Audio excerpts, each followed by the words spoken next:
Super singer season 11 முடிஞ்சதுக்கு பிறகு, இப்ப அந்த ஷோல ஒன் ஆஃப் த ஜட்ஜா இருக்கக்கூடிய மிஷ்கின் அவர்களுக்கு, ரன்னர் அப்பா வந்திருக்கக்கூடிய சரண் ராஜா ஒரு கடிதம் ஒண்ணு எழுதி அனுப்பி வச்சிருக்காராம். அத படிச்சு பார்த்துட்டு மிஷ்கின் ரொம்ப எமோஷனலா ஃபீல் பண்ணது மட்டும் இல்லாம, கூடிய சீக்கிரம் சரண் ராஜாவ மீட் பண்ணி, அவங்க எல்லாருக்கும் ஒரு மிகப்பெரிய கெட் டுகெதர் வைக்கணும் அப்படிங்கிற மாதிரி ஒரு முடிவெடுத்த தகவல் கிடைச்சிருக்குது. அதோட விவரத்த இந்த வேல பார்க்க போறோம். சூப்பர் சிங்கர் சீசன் 11ல நிக்கில் டைட்டில வின் பண்ணாலும், இப்போதைக்கு ரொம்ப ஹார்ட் ஆஃப் த டெர்பியா பேசப்படுவது யாருன்னு கேட்டீங்கன்னா, சரண் ராஜா தான். கிராமத்துலருந்து வந்திருக்கக்கூடிய சரண் ராஜா, மண் வாசனை சார்ந்த பாடல்ல ஒரு எக்ஸ்பர்ட்டா இருந்திருக்காரு.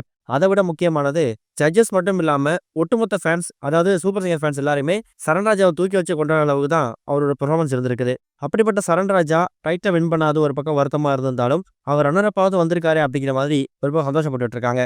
இந்த மாரி சிச்சுவேஷன்ல இப்ப சூப்பர் சிங்கர் சீசன் 11 முடிஞ்சதுக்கு பிறகு, சரண் ராஜா இந்த சூப்பர் சிங்கர் டிராவல ரொம்ப மிஸ் பண்றதாவும், அதுலயும் குறிப்பா இத்தன நாட்கள் தனக்கு ரொம்ப அதிகமா சப்போர்ட் பண்ண மிஷ்கின் அவர்கள ரொம்ப மிஸ் பண்றதாகவும் தெரிவிச்சிருக்காராம். இது சம்பந்தமா மிஷ்கின் அவர்களுக்கு ஒரு கடிதம் ஒண்ணு எழுதியிருக்காரு. மிஷ்கின் அவர்களுக்கு பிடிச்ச மாதிரியே அவரு போட்டுக்கிற மாதிரி ஒரு கூலிங் கிளாஸ். அவர் எப்பவுமே கருப்பு கலர் கண்ணாடி தான் பயன்படுத்துவாரு.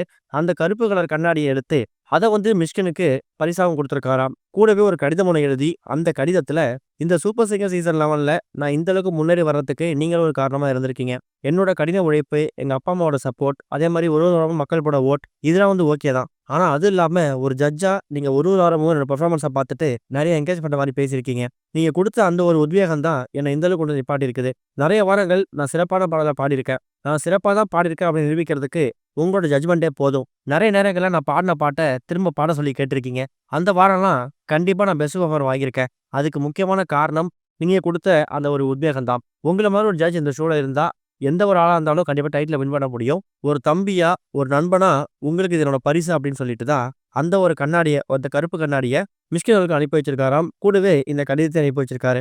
இத படிச்சு பார்த்துட்டு சரண் ராஜாவோட இந்த கடிதத்த பார்த்துட்டு மிஷ்கின் அவர்கள் ரொம்ப எமோஷனலா ஃபீல் பண்ணது மட்டும் இல்லாம, கூடிய சீக்கிரம் சூப்பர் சிங்கர் சீசன் 11 கண்டஸ்டன்ட் எல்லாரையும் கூப்பிட்டு ஒரு கெட் டுகெதர் வைக்கிறதுக்கும் பிளான் பண்ணியிருக்காராம். இது ஒரு பக்கம் இருக்க, நடிகர் விஜய் சேதுபதி தமிழ் மட்டும் இல்லாம தெலுங்கு, ஹிந்தின்னு சொல்லி பல மொழி திரைப்படம் நடிச்சு வந்துட்டு இருக்காரு. எக்கச்சக்கமான பட வாய்ப்புகள் வந்துட்டு இருக்கு. இருந்தாலும் கெஸ்ட் ரோல்ல நடிக்க மாட்டேன் அப்படிங்கிற மாரி விஜய் சேதுபதி சொல்லிட்டதால, அவர் நடிக்கக்கூடிய படங்களோட எண்ணிக்கையும் சமீப காலமா குறைஞ்சிருச்சு. விஜய் சேதுபதி அடுத்ததா ஹிந்தியில ரன்பீர் கபூர் நடிக்கக்கூடிய ராமாயணம் படத்துல விபீஷன் ரோல் நடிக்க போறதா ஒரு வாந்தியம் பரவுச்சு.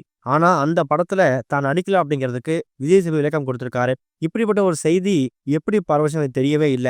அது மட்டும் இல்லாம இந்த படத்துல நெறைய கதாபாத்திரம் நடிக்கிறாங்க. இந்த படத்துல நடிக்கிறதுக்கு வாய்ப்பு வந்தா நான் யோசிச்சிருப்பேன். ஆனா இப்ப வரைக்கும் படக்குழு என்ன அப்ரோச் பண்ணல. அப்படிப்பட்ட விஷயங்கள் இப்ப வரைக்கும் வாய்தா அப்படின்னு தெரிவிச்சிருக்காரு. சொல்லப்போனா இந்த படத்துல சீதைய சாய் பல்லவியும், ராவணனா கேஜிஎஃப் புகழ் யாஷ் நடிக்கிறார் அப்படிங்கிறதும் கவனிக்க வேண்டியது.